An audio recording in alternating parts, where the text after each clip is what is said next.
Hi everyone, welcome to your Lotus Tarot for the Planetary Energy Forecast. Week of August 29th. Wow, end of August, y'all. 2022. So, we're taking the Lotus spread here, giving two possible potential outcomes for the week. Big energy, mental energy week. Very active mental energy week. Lots of talking, lots of thinking. Hopefully, lots of wise, measured action. Okay. All right, so we start out the week, right? We're looking at,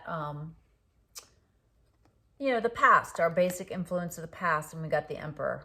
All right, so being large, being in charge, making decisions, big life decisions being made, and that's the foundation of this week. All right.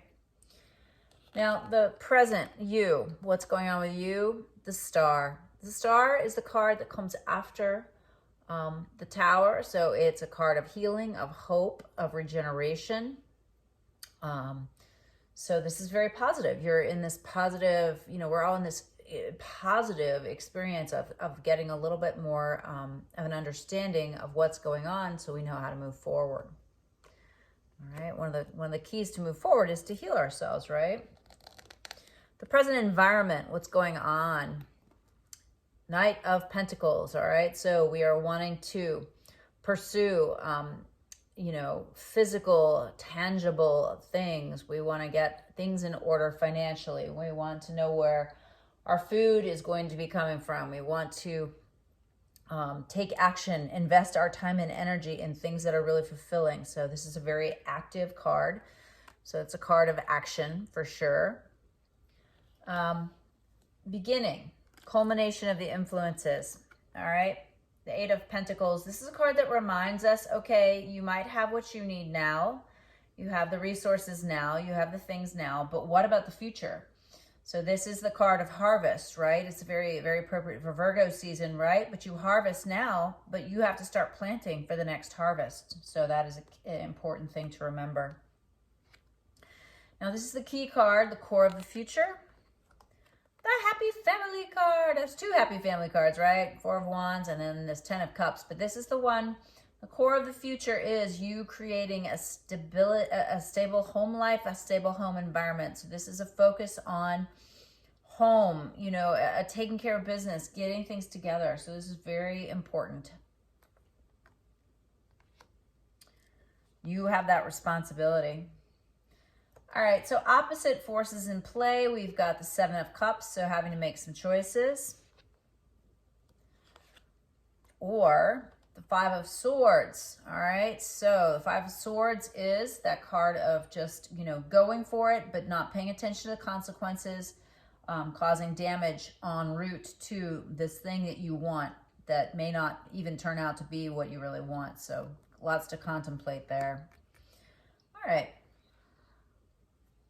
The near future card, Eight of Swords. So Eight of Swords, near future card. This is an indication that could be some worry, all right? Especially with all of this activity with the Mars and Gemini, right? Worrying is definitely going to be a thing. This is also like a card that reminds us that only our minds limit us.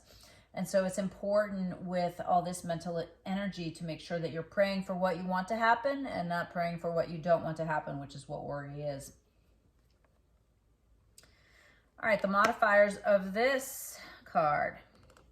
So first we've got King of Cups. So this is empowered male energy that's very much about healing, helping, serving.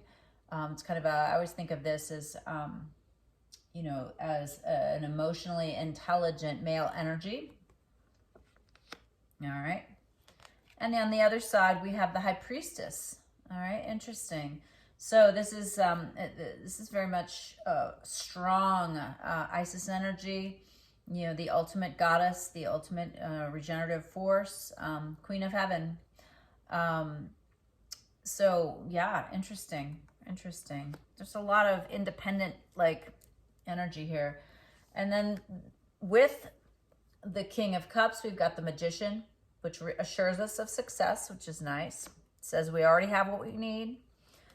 And then we've got the Page of Wands. This is the energy of pursuing, taking action for things that really like fill you up and make you excited. Page energy is very youthful. Lots of potential. So much potential.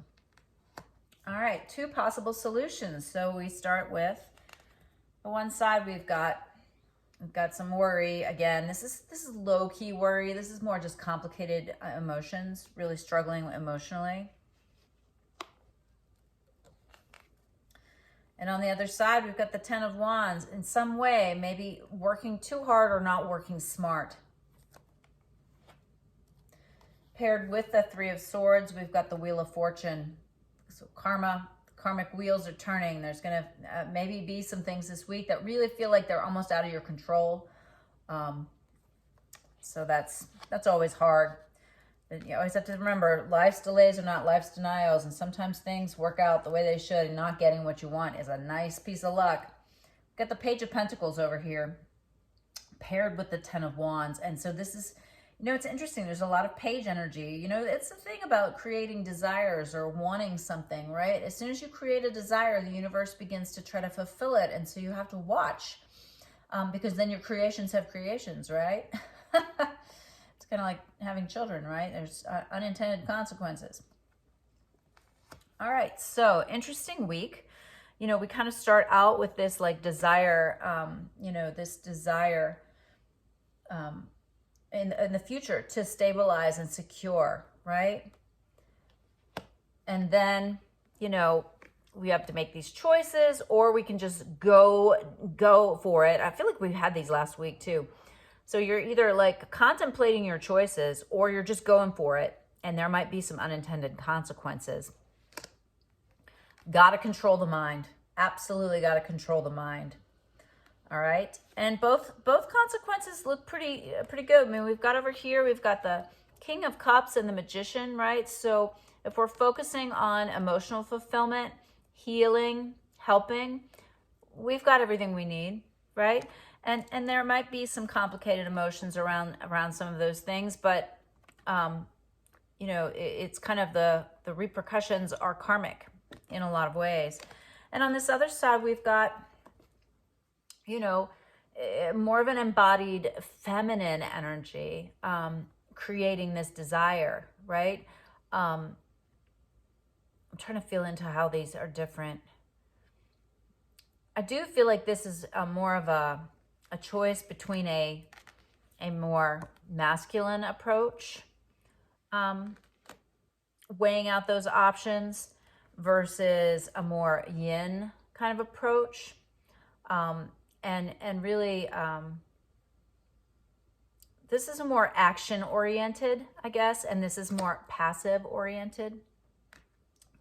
And in that action-oriented, you know, way of being or doing, you're going to have more instant karma, more of this Wheel of Fortune. And there might be some complicated emotions around it, versus this more yin approach, which asks you not to work hard, but to work smart, and to really go for what it is that you want. This page energy, you know, is really more about like, well, what do you really want, instead of playing by other people's rules or society's rules. So, yeah, those are the way I see the energy of this week, and the 2 different ways to work with it. I don't think either one of them are negative outcomes. But remember, you know, keep your eyes on the prize. What is it that you really want to stabilize and secure and have? What is going to make you happy? Whatever that is you know, dependent on how you approach it. But that's the ultimate goal. Don't get caught in your mind. All right, I hope that was helpful. I'll see you next week. Bye.